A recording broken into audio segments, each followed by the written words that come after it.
कक्षा 10 विषय हिंदी क्षितिज भाग 2 पाठ विषय राम लक्ष्मण परशुराम संवाद के प्रश्नोत्तर और इसके कवि हैं तुलसीदास। कवि परिचय।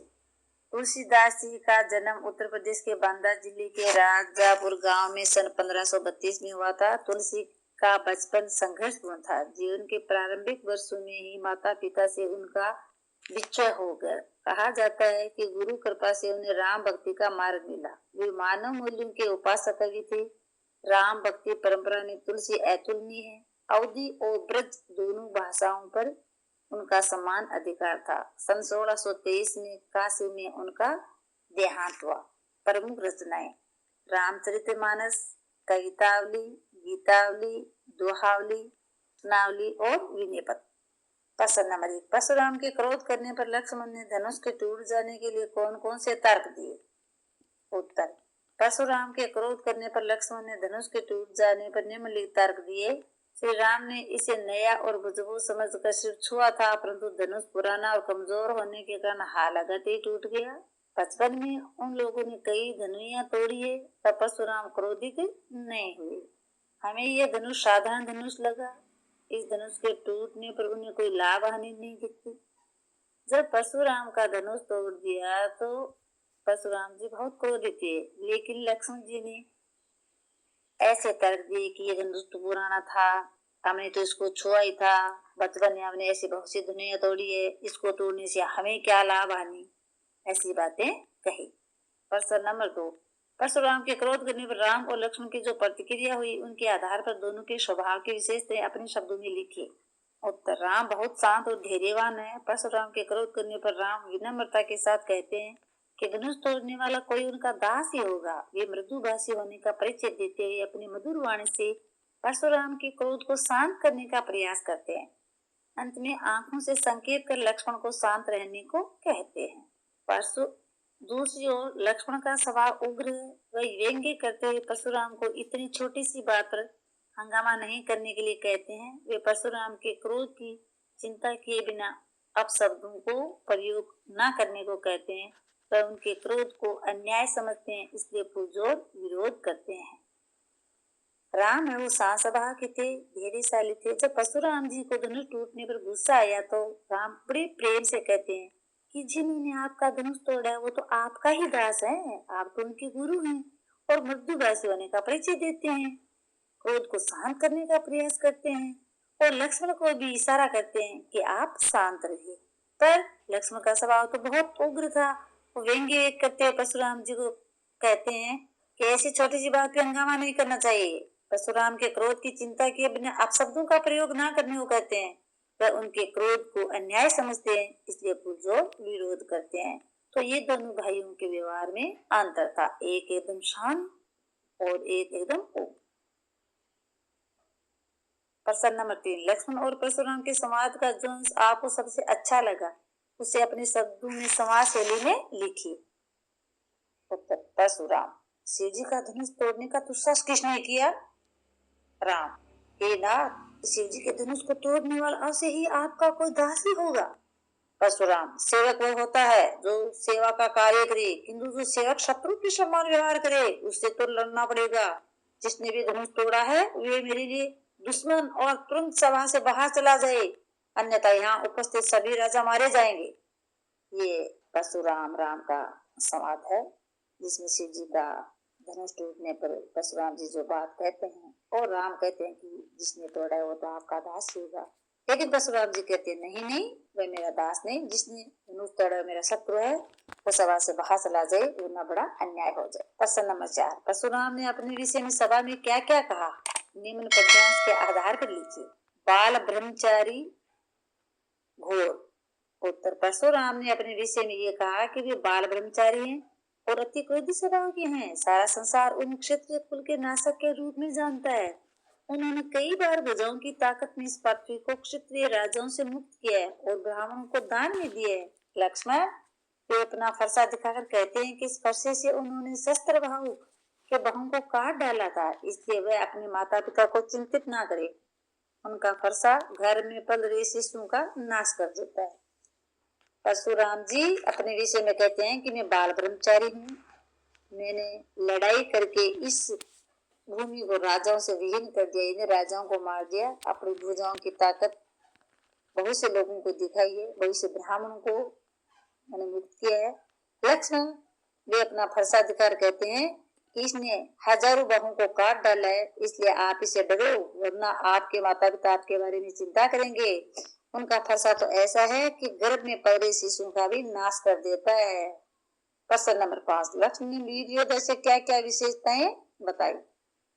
उत्तर, लक्ष्मण ने वीर योद्धा की निम्नलिखित विशेषताएं बताई है। वीर योद्धा स्वयं अपनी वीरता का बखान नहीं करते, अपितु दूर से लोग उसकी वीरता का बखान करते हैं। वे युद्ध भूमि में अपनी वीरता का परिचय साहस पूर्वक देते हैं। वीर योद्धा शांत, विनम्र, क्षमाशील, धैर्यवान, बुद्धिमान होते हैं। वे खुद पर अभिमान नहीं करते, वे दूसरों को आदर देते हैं। लक्ष्मण जी ने ये सारी बातें परशुराम जी के लिए बताई है कि योद्धा अपनी बड़ाई खुद नहीं करता, वे युद्ध भूमि में वीरता का परिचय साहस पूर्वक देते हैं और वे शांत, विनम्र, क्षमाशील, धैर्यवान, बुद्धिमान होते हैं। वे खुद पर अभिमान नहीं करते और दूसरों को आदर देते। प्रश्न नंबर 6, साहस और शक्ति के साथ विनम्रता हो तो बेहतर है, इस कथन पर अपने विचार लिखिए। उत्तर, साहस और शक्ति द्वारा हम अनेक काम पूरा कर सकते हैं, हालांकि इसमें अगर विनम्रता भी जुड़ जाए तो बेहद कारगर साबित होता है। विनम्रता हमें संयमित बनाती है, जिससे व्यक्ति को आंतरिक खुशी मिलती है। विनम्रता के भाव से विपक्षी भी उस व्यक्ति का आदर करते हैं, ये व्यक्ति कार्य को और सुगम बनाती है।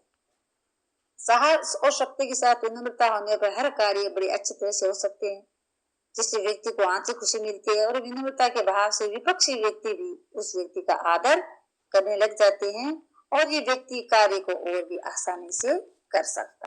प्रश्न नंबर 7, भाव स्पष्ट कीजिए। लखनऊ बोले मृदुबानी अहो मुनिसु महाबडमान, पुनि पुनि मोहि दिखाओ कुठारू, चहत उड़ान फूंकी पहाड़ू। उत्तर, इन पंक्ति में लक्ष्मण अभिमान में चूर परशुराम स्वभाव पर व्यंग्य किया है। लक्ष्मण मुस्कुराते हुए कहते हैं कि आप मुझे बार बार तपस्या को दिखाकर डरा रहे हैं, ऐसा लगता है मानो आप फूंक मारकर पहाड़ उड़ाना चाहते हो। जब परशुराम जी लक्ष्मण को प्रसाद दिखाते हैं तो लक्ष्मण जी कहते हैं कि क्या कर रहे हो, आप इसको फूंक मार के उड़ाना चाहते हो, और परशुराम जी की वो हंसी उड़ाते हैं लक्ष्मण जी। है यह कुम्हड़बतिया को नहीं, जे तर्जनी देखी मरी जाई, देखी कुठार सरासन बाना, में कचुका सहित अभिमाना। उत्तर, इन पंक्ति में लक्ष्मण ने परशुराम के अभिमान को चूर करने के लिए अपनी वीरता को बताया है। वे कहते हैं कि हम कुम्हेड़ के कच्चे फल नहीं है जो तर्जनी की दिखाने से मुरझा जाते हैं, यानी वे कमजोर नहीं है जो धमकी से भयभीत हो जाए। वह ये बात उनके फरसे को देखकर बोल रहे हैं, उन्हें स्वयं पर विश्वास है। वे परशुराम जी को कहते हैं कि हम आपके फरसे से डरने वाले नहीं, हम कोई कच्चे गड़े नहीं हैं जो आपकी धमकी से डर जाएंगे, आपको फरसे को देख के हम डरने वाले नहीं हैं।